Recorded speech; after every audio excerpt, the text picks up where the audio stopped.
now we're going to talk about gender, and we are going to start off talking about gender as related to the political system and politics and laws in Morocco. Okay, so Morocco was liberated from French occupation in 1956, and King Mohammed V, who was the king back then, in 1957 decided to establish a mudawana, which is a family code, which is basically a set of laws meant to govern issues related to marriage and family. And so the original mudawana in Morocco did a number of things. It established the man as the official head of household. It established the unilateral divorce law, which meant men could file for divorce from their wives, but women could not file for divorce from their husbands. It also talks about the concept of marital tutors, which is basically a male relative who acts as a woman's guardian or speaks on her behalf, makes life decisions for her, authorizes her to travel, that kind of thing. This code was in place until 2004, although I guess various parts of it weren't always enforced. And so shortly after Mohammed VI succeeded his father, Hassan II, as the new king, Mohammed VI decided to entirely upheave the mudawana. And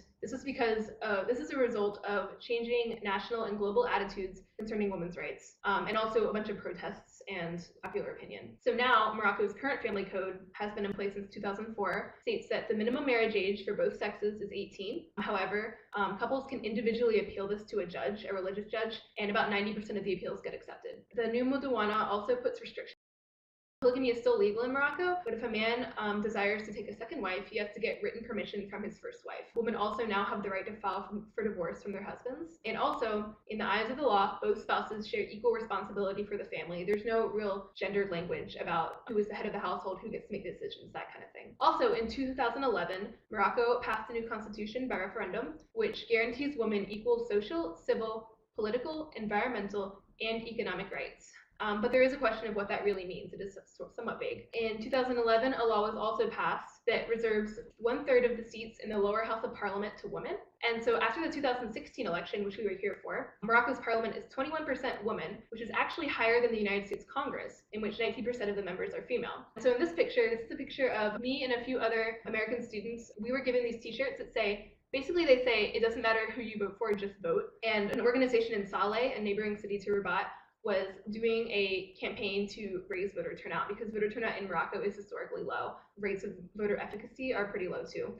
And so people are trying to change that. People are trying to get more people involved in politics, involved in the political process. So the main issue a lot of Moroccans have with gender equality in Morocco right now is Morocco's current inheritance law, which states that sons receive twice the inheritance as daughters. This was taken from the Quran. Some Moroccans agree with this law because throughout much of the country's history, and still now sometimes, men were expected to provide financially for their families and therefore carried a heavier financial burden. However, many Moroccan families, especially now that women are entering the workforce at very high rates, believe that this law is outdated, and so to get around this law, they started registering their property under their daughters' names if they have no sons. If they have no sons, then some of the money would have gone to a more distant relative who's male, but they can get around this by registering their property to their daughters. So with gender in politics comes gender in society. So Morocco is a very conservative and religious country. As Andrew talked about, 99% of the population is Muslim. However, Morocco is, I would say, somewhat progressive in many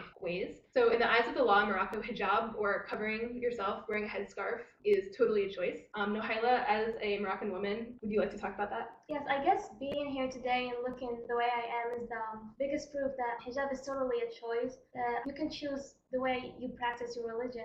My sister chooses to wear hijab, my mom does, I choose not to, which brings us back to like what Andrew pointed out about how different people practice religion differently. Yeah, actually, so the production of full face veils in Morocco, or of the burqa, was recently banned, actually, which I think, yeah, so hijab is something that you'd see about on the street. I think about in Rabat, 50% of women are wearing hijab, 50% aren't, and so it's really a pretty equal balance. So in Morocco, you can't really talk about women in Morocco without talking about Fatima Mernissi. She was a prominent Moroccan feminist, wrote a lot of books. She actually died last year, and she gained recognition after writing a series of books analyzing the relationship between women and Islam. And her view centered around the idea that the Quran, and therefore Islam itself, is not inherently oppressive or anti-feminist, but certain hadiths which are alleged sayings by the Prophet Muhammad, are dubious in origin. And so she believed that Muslim women should reinterpret hadiths so they accommodate equal rights for women. And she also put a really big emphasis on distinguishing between culture and religion when discussing women's rights issues. Along with women's rights comes LGBTQ rights.